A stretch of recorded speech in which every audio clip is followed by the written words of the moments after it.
আজকে দেখো বাজার থেকে কি মাছ নিয়ে এসছে, আর আমি এখানে সব কিছু ধুয়ে পরিষ্কার করে নিয়ে চলে এসেছি।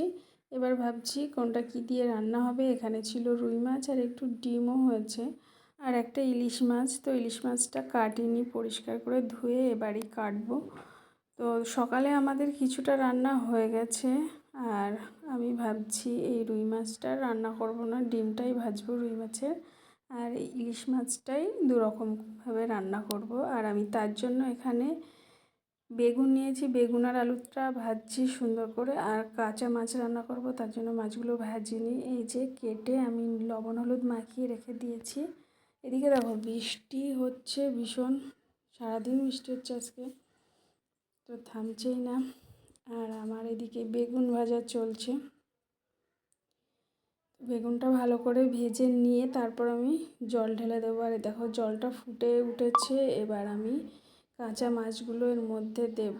আর এদিকটাতে আমি ভাপা বসিয়েছিলাম, এই যে টিফিন বক্সের মধ্যে। আর আমি এই যে মাছগুলো এবার দিয়ে দিচ্ছি আস্তে আস্তে।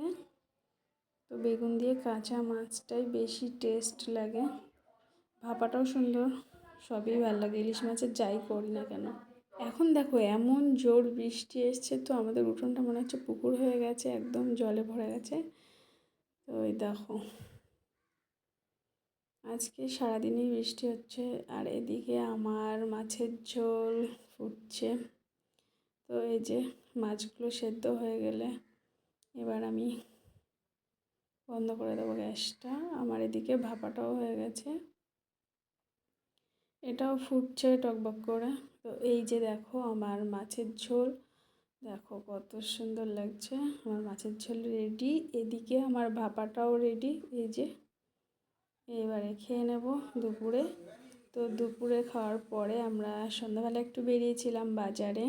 তো এখানে এসে দেখলাম এই দোকানটাতে পুজোর নতুন নতুন কালেকশান চলে এসছে।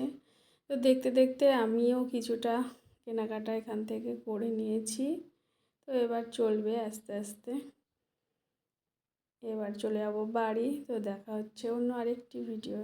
টাটা।